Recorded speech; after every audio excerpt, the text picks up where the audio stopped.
Are you ready for the final? All German. Mr. I am Baker. indeed ready for the all-German final. So let's see. I got the draft link just now. So let's hop into it and see what we get. There, it's open. You see also the mode and everything. This is how like a by admin created draft looks. And Dignitas is ready. We're just waiting for ESC to ready up. And yeah, I mean both of these teams, they played in both cups. In I think Dignitas, it's the first qualifier they join for cup number 2. ESC had yesterday already a go. I'm not sure about last week if they participated there, but let's see. I mean, finally, both of them made it into the finals, but only one can qualify, so that's the downside, obviously. And in the map draft, we go. We do indeed. So, hoping for Cursed Hollow banned first. Sky Temple. Well, there's still Tomb of the Spider Queen, which is my favorite map. I just love this map. Yesterday we actually had that match on Tomb of the Spider Queen. We had a team that was very good at collecting and holding gems, versus a team that was pretty much guarding all the time the hand in. So in the end, we had a team that had like 120 gems on their side, but it just did not manage to hand in. They had like 2 hand-ins complete there. It was amazing to watch, and in the end they lost it all in a big team fight. It was very amazing to watch. It was a crazy fourth on back on this map, and also the Dragonshire. To be honest, in comparison to the Cursed Hollow maps we had today, this Dragonshire map, it really felt good. There was a lot of big team fights, a lot of like forth and back around the shrines, and some crazy decisions and close calls. So I'm looking forward to this. But at the moment, there is Cursed Hollow. It's banned out. Jesus. It happened. It happened. So Dragonshire or Garden of Terror. Actually, after Dragonshire, I wouldn't mind a Garden of Terror right now. I hate Garden of Terror. So, Why is that? It's so long. Yeah, true. But we are in a final, so there's a lot of hype. There's a lot of things that can happen. I don't know if the Germans have like a similar playstyle, and it is. Yes. It's a Garden of Terror. And that being said, now that we're hopping into the draft, guys, my name is Heflamo, casting here with SK Bakery. Yes, SK is the name of his team. He is playing for SK Gaming. He has given us some nice insight here from a pro player perspective, so thanks for coming today. Thanks for being here the last 3 hours or so. And yeah, we have approximately another hour to go in case this goes for a 2-1 result in a best of 3 here. This is the finals. The winner goes directly, into Cup 2. And there are still a lot of qualifiers to come. This is just the number 4 out of 12. So we have 8 more to come. My math is really bad today. I stuck at numbers. Anyway, so 8 more qualifiers each at the weekend are to come, which means whoever fails here, all they have to do is go register for the next time. And even if you are not a pro team and you want to participate here, and we saw already some nice teams playing till the semis, even though they were not pro players.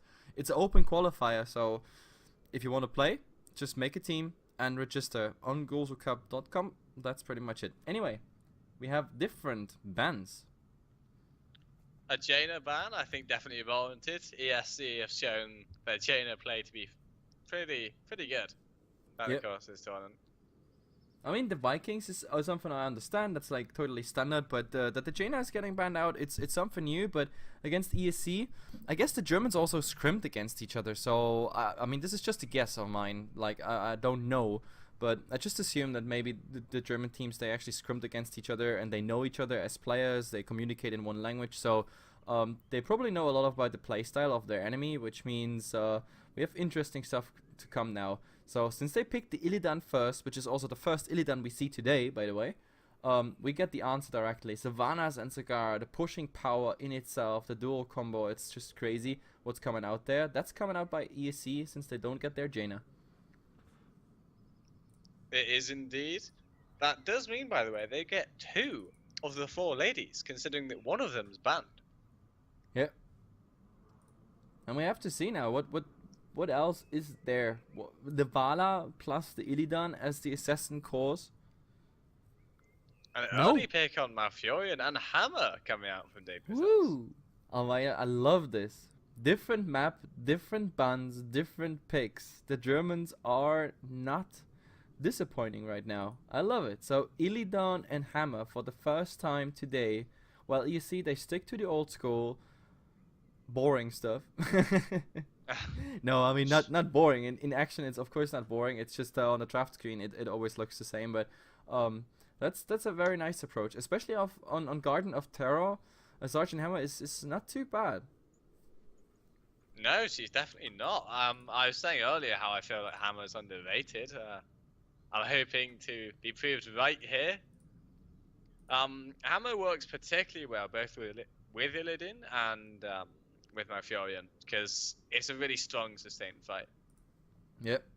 So Brightwing and Chen is coming out, and we just saw a Chen by ESC, and that Chen was very, very, very impressive. He only died once, and that was more or less while he was making sure that he's suiciding so his team can retreat. So he was slowing everybody, and that's pretty much where he suicided. But besides that, he was like not having a single death. He was owning his lane. He was getting the first fort. He was holding the shrine on the Dragonshire map. So he did really a good job here, the player anti-hero. I'm looking forward to this Chen if he can come with the same performance. I mean, there's Hammer for the pushback now. There's ETC with the mini stun now that could interrupt, especially you drinking up the beer, the booze, whatever you want to call it. So there is a bit more CC, but look at the other side. I mean, we have slows, we have hacks. I don't know if Savannah goes for the slow on level. What level is that? That's the 7th talent, something like that. 13 slower on auto attacks with Black Arrow. Yeah, 13. That's that's 13. The 5% slow that stacks up 5 times. Yeah. I don't know if she goes for it, but then we have a Maw as well. So there is quite some CC. On the other side, we just have, well, a pushback by ETC and the Hammer to interrupt stuff. We have the Illidan obviously slowing you, a root by the Malfurion. So it's not the strongest set of CC coming out there. It's more of a brute force draft. No, I would like to see more CC here, but I don't think you can justify picking the Tyrande last. I'd like to see Vala here from Dignitas. Vala? Yep. I mean, I guess the Vala where the Malfurion came, I really thought they're gonna secure these cores right away and then just pick the rest. I mean, the Sergeant Hammer was something I did not expect, because I don't think it's something you have to show at the third pick, especially because it can be easily countered by ESC if you show it early. Vala is something you can't really counter Vala. Vala is like such a standard pick that fits in almost any draft, I guess. Yeah, definitely. She really does fit every role. She has burst damage, she has sustained damage. She's quite safe. An Abatha pick. I didn't think Dignitas played that, but now that I know they do, I think it's actually a fantastic composition from them. Yep, that's interesting. I mean, there is ETC, Abathor, or even better, Illidan Abathor combination. You don't get the away from an Illidan, and Abathor on top of his head is even worse. So a lot of damage. And on ESC, the last one is a Zeratul. Zeratul, of course, someone who can actually do something against the aggressive Abathor if he's positioned behind walls and stuff. That doesn't stop a Zeratul from getting him. So that would be something. But besides that, I definitely like Dignitas draft. It's new, it's refreshing to me, because Sergeant Hammer, Abathor, and Illidan. Abathor is the second of the day. Did our first Abathor win, by the way? I forgot. No, I'm afraid not. That was the backdoor game. Ah, yeah, that was the backdoor strategy. That was Olaf. Yeah, they picked the Abathor and the replicate on Sigara. No, that didn't work out at all. Too bad. So let's see. Maybe our Abathor gets a 50% win rate today in this match. Well, it's a 50-50. Anyway, so we are waiting for... Oh, wait. Do I actually have anyone of Dignitas? I am already in the lobby, so you can join off me. Okay, wait. Alright, I have Chris from Dignitas.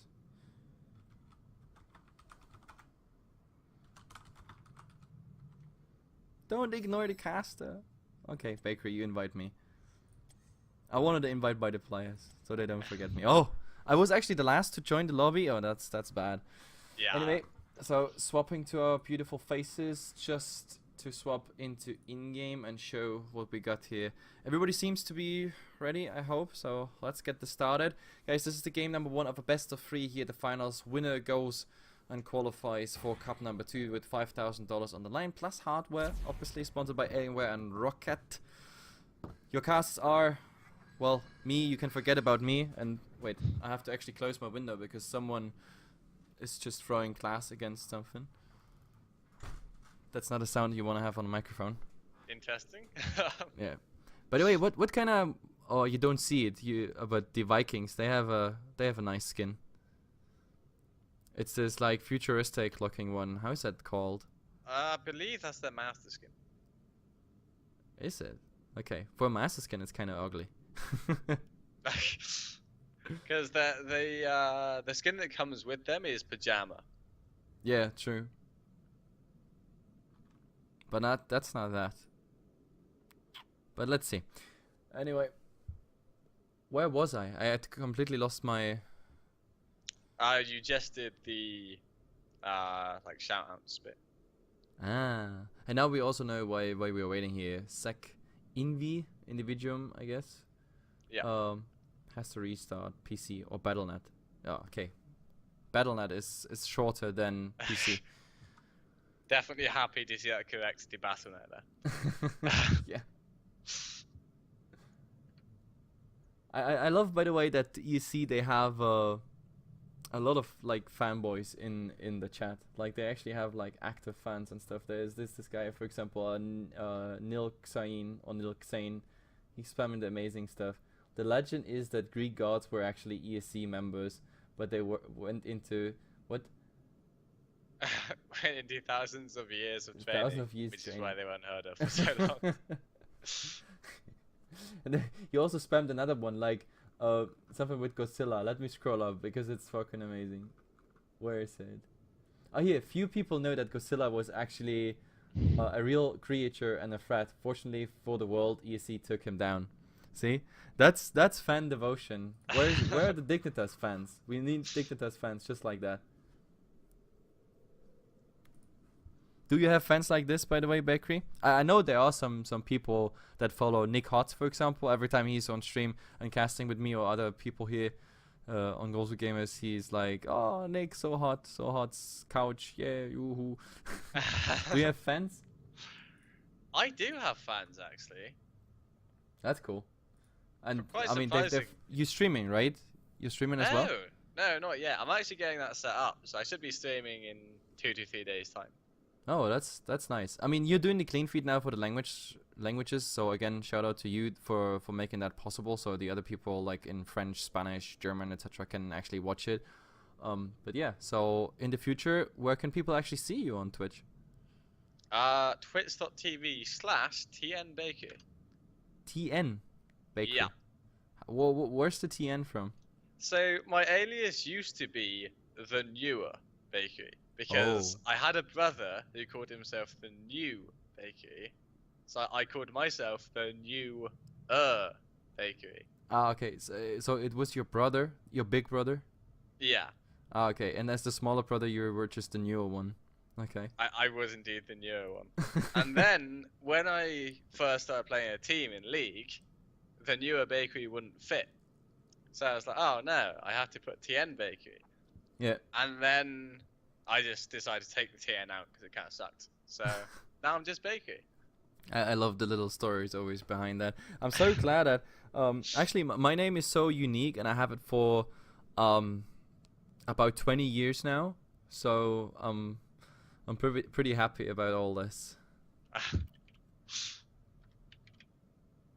Okay, they're asking now. I can translate for the people that don't understand German. They were asking to Chris from Dignitas to go in the lobby and kick Individuum out, so he can instantly join once his BattleNet is fixed and everything. So, and danke is thank you.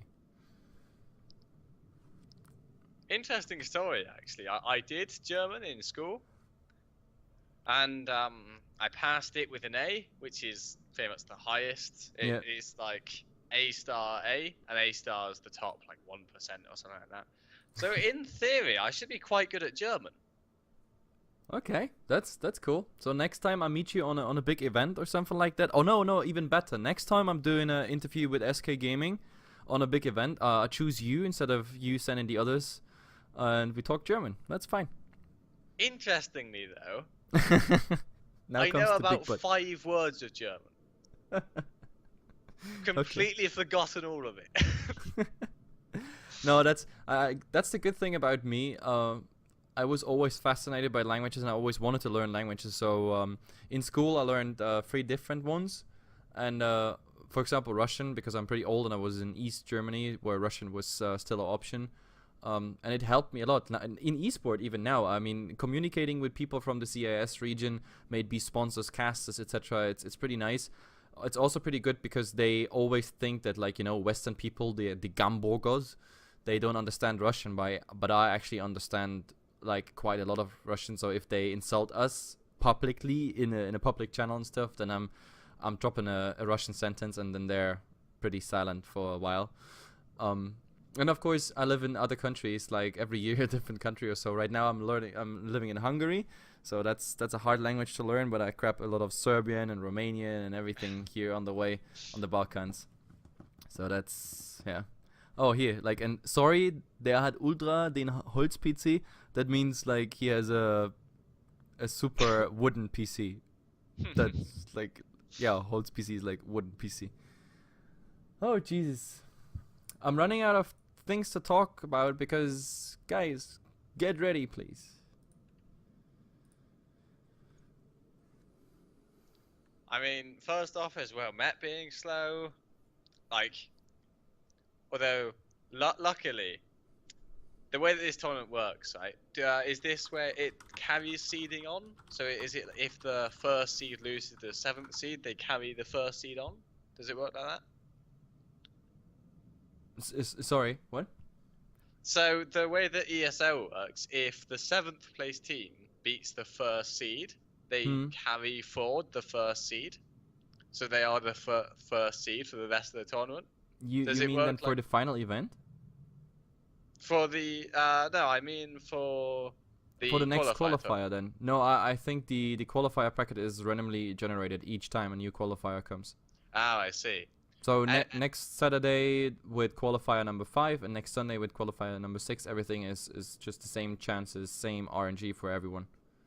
I see. Well, the joke I was going to make is that Met have passed on their slowness to ESC. Yeah, nope. I don't think that's how it works. But for super detailed question on that one, Coucher is the guy. Coucher knows everything. Jesus, what are they talking at the moment? Oh Jesus! Like they're I don't know. They're talking about playing without mouse and keyboard, and Snow is saying like, I thought you were playing with a wheel, kappa, or gamepad.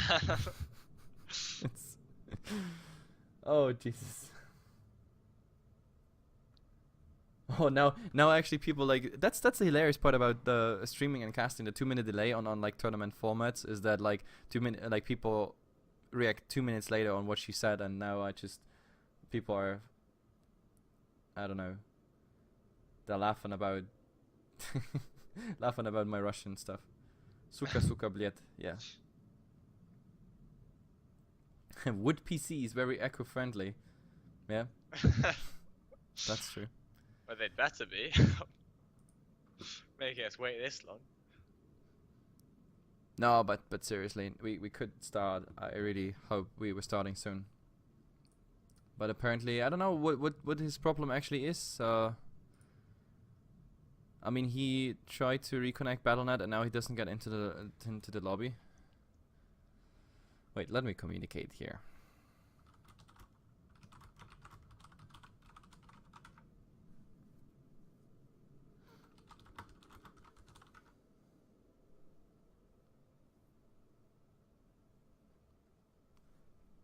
Just trying to get some information conveyed to the very impatient Twitch chat that will rip us apart. And something you also have to get used to when you're casting in esport, you're the one to blame for everything. If the lobby doesn't come up, or if the teams are 10 minutes, 15 minutes, half an hour too late, it's always the caster's fault. If something is not the outcome they want to, it's the caster's fault. If you say something bad about a team and they love that team, you're biased. Like the caster is always the losing end. We're like the very lowest end of the food chain. Like the maggots of esports. On the bright side, Invidium has now joined the lobby. So it looks like we're almost ready to start here. Oh yeah, he's back. Oh, they just said like first he tried restarting Battle.net. Now he's like he actually restarted his PC and he's back in the lobby. So let's go. Oh, like see, there's someone Hungarian in the chat. You just add me Hot Tetszik Magyarország. Like, how do you like Hungary? I like it a lot. That's cool. See, like our language topic was actually, yeah, you know, well perceived on the Twitch chat. We're not getting ripped apart for the players having wooden PCs. Always good. Always good. Oh, that's cool. No, like if I don't know if there's Hungarian people in the chat around the Second area or Csongrád Media, then feel free to add me, I don't know, on Twitter or something at Heflamok. Like I always like to have local people. There's nothing better than actually to go out for a beer here in the city, for example, with people that, I don't know, play similar games. Because in real life it's pretty hard to find esport people. I mean, you're very young, but I mean, I'm 30 years old. I studied. I've been working now in esports. I love to work at esports because obviously people have something to do in esports. I always know they are gamers or former pro players, or they always did something around it. But when you're on a real job, let's call it real job, then you might know someone for 10 years, and after 10 years he just by accident mentions like, oh yeah, my level 19 warrior is now raiding this and this boss, and you're like, the hell? You're playing World of Warcraft, for example? Then no, I had this, like people that looked on the outside, like people that would never even touch a PC. They're you really thought they're so, I don't know, not the best character in real life, that they hardly can even turn on a PC. But then you find out they're like crazy gamers. And the reason they're so salty and grumpy in real life is the reason they raided the entire night, only slept 2 hours, and then went to work and stuff like that. No, it's really hilarious. I found that out, I don't know, years later. Anyway. We are finally in the loading screen. Now the people are like, fucking caster. Look, the biased caster made team come late. That's the right attitude, people. It's always the caster's fault. And I love that Bakery is today casting, because now you're getting a tiny bit portion of all this. That's good. It's always been my dream to get hate from Twitch chat. Yeah. No, there's nothing better being a caster hated by everyone. And guys, we are in. It's the best of 3. It's the first game of a best of 3 here. Dignitas versus ESC. Do we have the right sides and everything on my? Dignitas are on the blue side. Yes, I got my overlay all right. So that means we can directly introduce those. We have Tomzy on the Sergeant Hammer. We have, oh no, their second Linked is on the Malfurion. Chris is, I think, Chris is on the Illidan. We have Nurok all alone in the bottom lane on a nice skin here on that Abathur. I definitely love it. And of course the last one, who was the last one? Blood Dragon on the ETC. Let's look at the other side. So we have Antihero again on this Chen, hoping to see another impressive performance from him for ESC Gaming. Snow on Zeratul. We have Gerdamhead on Zagara, Invidium on Sylvanas, and Nebsy on Brightwing. You know, Gerdamhead, you know what that actually means? That Gerd is the real name, is just like at, and head is like the, I don't know, the stove sort of thing in the kitchen, you know, like the oven. So it's Gerd at the oven, literally translated. So good to know, right? Anyway guys, back to this game here. Let's focus on what's actually happening on this map. We have a tri-lane here in bottom, and of course the Sergeant Hammer plus a Malfurion plus Abathur pretty close to the wall here, going for all this. He's trying to shield the tower, but Sylvanas is actually going for the top one. Mid, Well, Chris versus Snow, that's something where they, I know, will hold off all the time for a tiny bit. In 30 seconds we already have the seeds, and top, I love it, the tanks against each other. At the moment, Anti-Hero is actually losing quite some HP here. He's trying to go for the ETC, but he's not doing such a good job as he did last game. Yeah, there's a lot of early pushing power coming out of ESC in his bot lane though. They are on the towers already. It's being repelled quite well by the Abathur and the Hammer combo. Yep, and the seeds are spawning. Now I'm curious what they go for. Do they push directly the closer to Dignitas camps? It looks like it. With the Savannah's pushing power and everything, they go directly forward. There's Tomsy coming in, but I don't think they can even grab those. Top, we have the, well, ETC and Illidan grouping up. They get this camp, but in the end, I think we have ESC with a head start here for sure. They get the second camp already. But in the end, it will be like a 50-50 trade with no steals, no anything, and the Terrors, obviously, they will not happen for another minute or two. Yep.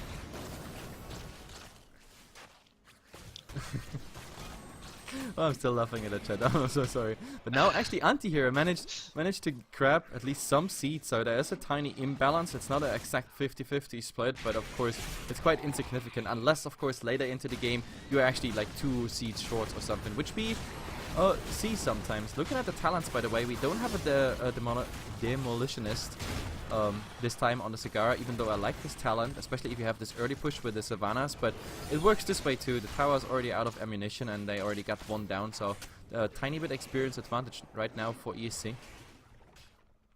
We are seeing the builds fairly standard so far. Malfurion going for Protective Shield over the Healing Ward that some people favour this game.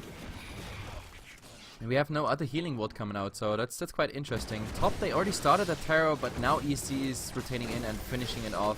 And they're so fast on it. Look at this Terror going down. This won't be enough for the first Terror to spawn on their side, but you have to see if they rotate directly bottom. They secured the first Garden Terror pretty much right now, and Chris is alone on that. He's actually preparing it for ESC right now. Let's see what's happening here. Zeratul going under my Fury and she's doing quite some damage. Tomsy, well, he's kind of caught in between all of this. Illidan is now going ham on that Zeratul, but Zeratul jumping. Oh, Tomsy is the first blood here of the day, and also Chris has to be careful. This is the second one to fall.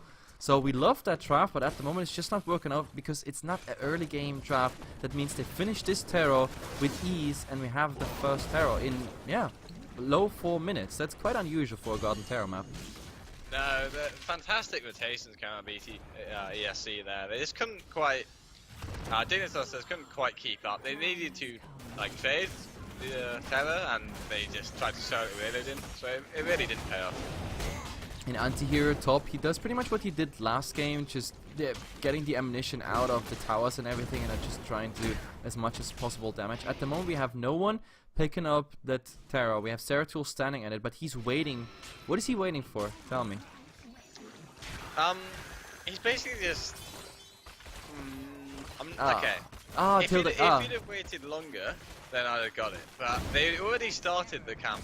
Yeah, on top. I think they waited till Savannahs. I think it was Savannahs, because Savannahs was not tagged on that bottom camp, and top Sagara already started, so they wanted both camps tagged before the Terror despawns them. So I think we found it out that way. Chris is now in the mid trying to do some damage here on Snow's Terror, but Snow, well, it's down to 50%. Not going into the Hex. No, he's not going. So he's getting away. But yeah, well, there's soon another plant, and the first row of defense is already going down there. Chris, oh, the Hex nicely placed, but he still finds an angle to get it done. But we have to see, it's still another 45 seconds on that Terror, and if he rotates top, for example, there's already the Chen preparing everything. In the meantime, we have Savannahs. I love this split coming out here. Pushers in each and every lane, and now, of course, reinforced by that Terror. That's really nice. Blood Dragon, I don't think you can do much against it. He's even hexed, and that means this tower is going for sure down. We have to see how fast they get the plant and everything down.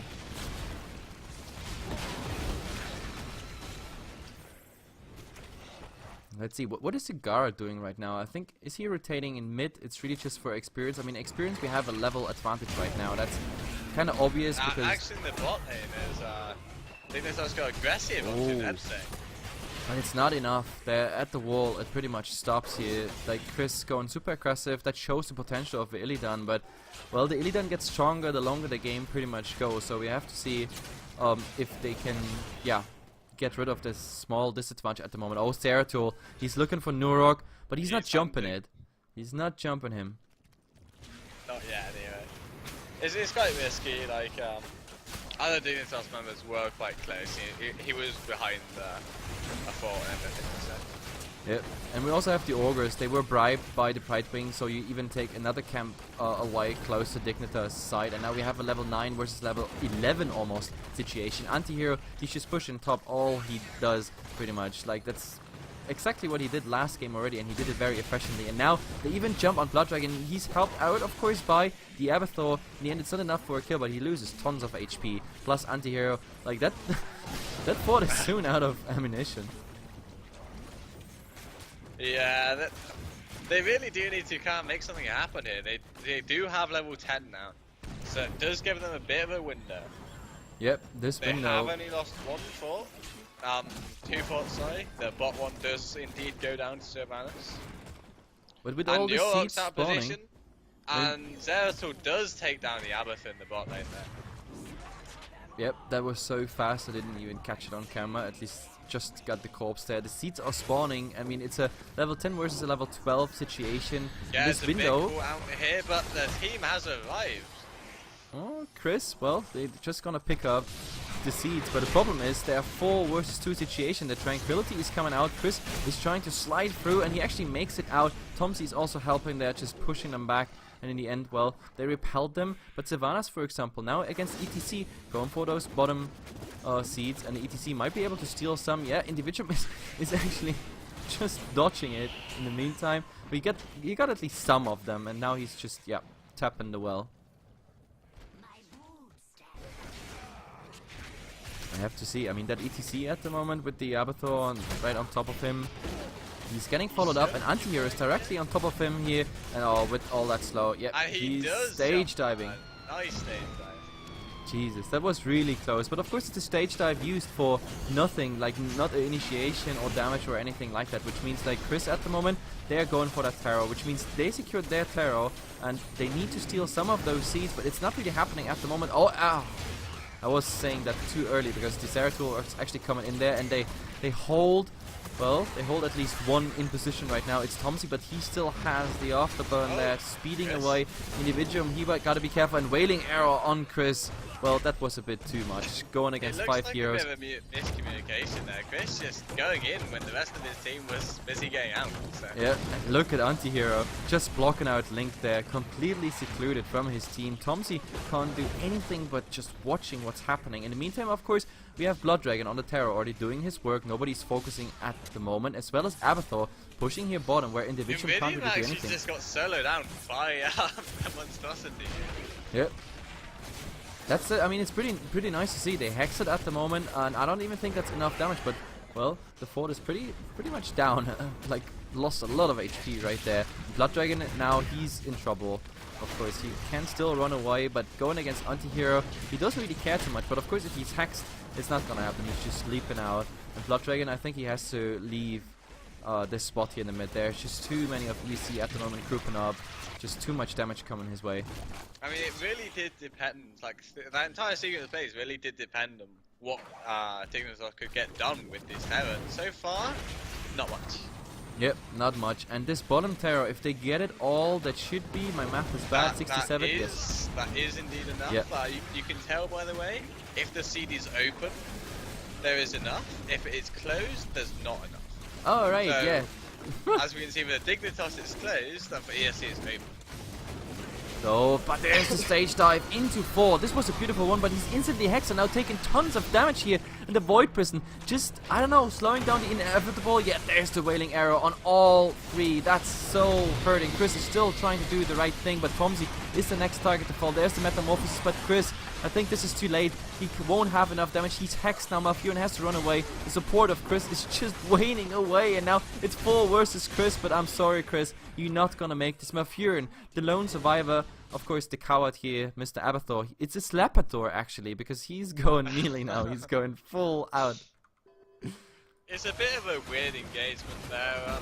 By the time they engaged, the Terror was already... They'd already collected enough seeds for the Terror, so they really did get nothing out of that engagement. Yep. I mean, they not just lost 3 people now for an old trade, they also got this Terror, which is now marching forward, and Abathur had to go back. He didn't really achieve anything there on top except for taking that fort. He never really reached the towers over there. At least the top fort was already taken by the Terror that ETC had, so Abathur did get nothing up there. Oh well, we have to see how much they get now out of all of this. I mean, this Terror, the plant is planted outside, so they're focusing at the moment on the right targets. It's just the first line of defense of the base here, and it's going down right now. Now that Sylvanas is joining in, that should not be any problem. The curse even spreading like arrow on the keep, so not much damage coming away. Snow still has 45 seconds on that. I mean, we're not gonna test all that time, but in the meantime, this keep is definitely going down. There's just no way. The question is, do we continue or do we stop here? At the moment, it looks like we have a top rotation here. Zooming a bit out, seeing it, and yeah, Dignitas, they have to defend. We are looking almost at a 1.5 level advantage, almost 2. And, well, they're gonna get 2 more towers, I guess. Yeah, this is pretty much a full 2-level advantage here for ESC. So, something impressive really needs to happen for Dignitas. Yep, and now Dignitas is also not the best timer to fight. I mean, the level 16 is up for ESC. The Terror finally ends. The last plant was actually planted, so the timing of that was pretty nice. Pretty much the same second he died. In the meantime, we even have the Pride Wing with his global farming the bottom lane, so there's some nice experience also making sure that ESC has that advantage, keeps that advantage, and in case they need him, he can just sippy-sappy in. I don't even know what you call that. What do you call that teleport of Pride Wing? Wait, I believe it's literally called teleport. Phase shift? No. Oh. Yeah, phase shift. Oh, it is phase shift. It yeah, is phase shift. Oh, Jesus. I didn't even know that name. Phase shift it is. It would be, I don't know, Sippity Sap sounds better, but, well, nobody asked me. Either way, look at ESC, they're painting the map red at the moment, so a lot of pressure coming. We have a camp mid, a camp going top. I mean, mid is already done, that will be catapults plus the augers pushing now, and there is a bait or a trap, whatever you want to call it. If Dignitas, if they go too far out, this might be the right thing. They could focus Link, they could focus Tomsy, and yes, they're going to defend. It's a 3-on-3 situation. It is now 16 vs 16 there. Yeah.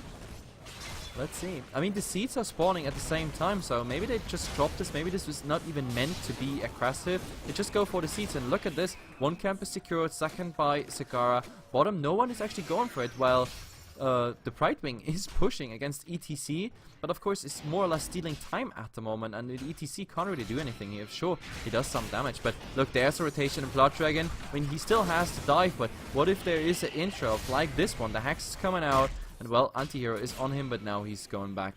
And it's all about who gets the seeds. They need... And Dignitas are looking for a fight here by the looks of it. I think they need... They think just need half a Terror, then we have the next Garden Terror for them, but at the moment it's really just about who buys the most time on each side. The problem is, look at mid, the Ogres are pushing on the core. We have here, even in the bottom lane. Oh, there's a Void Prison, but at the moment, is that even a bad setup? There's the waiting arrow, but it's a bit too late. The waiting arrow is so late. Yes, it was so late. It didn't really time properly there. There's the stage dive on a lot of people, but is this also too late? Because look at Blood Dragon's HP. He has to run away already, and it's unfortunately the wrong direction. He has to go north now to get away here. In the end, look at all this HP. Anti-Hero is still decent. He's following up on Chris. There's a new Hex and no evasion. That means he's going down. Link super low. There's the Ice Block, just buying some more time. I don't think he makes it out here. Tomsy using the Afterburner, just rush away, but he can't really get away from such a swift Sylvanas. In the end, 4 go down. The Abathur couldn't really help. It looks like they're just going to drive by this keep here and go straight for the core. Yep. I don't think this can be defended. No. I think There's no way. They still have 20 seconds on the earliest respawn. It would be Chris and Blood Dragon here on the ETC and Illidan, and no, this is just not going anywhere. I feel so sorry for that little Abathur, but GG, well played. The first game goes to ESC, so the Germans, they're in a good mood, I guess, and a good performance. Fantastic again from ESC there. This really rocked Dignitas in the early game. Yep. So what do you think? Like, I mean, what was ESC's secret? I mean, the experience. They were tiny a bit ahead all over the game for the entire duration of the game. The timing and the pressure of the camps was really nice. But I think the most crucial part was that big fight in the bottom lane around the tower. I think that was an awkward engagement by Dignitas, and from there on it went all the way downhill. Yeah, indeed. Dignitas just didn't really play the map correctly. They didn't utilize the C's the way that they should have, and it just ended up with them being down the entire game. It's nice team fighting from ESC as well. Yeah. Well, for me the question is like who actually banned Cursed Hollow, because if ESC banned Cursed Hollow, maybe they did exactly the right thing, because Dignitas, they just didn't feel that comfortable on this map as ESC did. But ESC, it really felt like it was their home turf, and yeah, the timing was right. The amount of seeds they got, I mean, they got 3 camps over 1 in the first one. They secured the first terror, got almost a keep plus all the tier 1 defenses down. So it really looked good. Anyway, guys, we're going in a tiny break, and then we are up with game number 2. Last chance for Dignitas to come back for 1-1 in a best of 3 here. So be right back.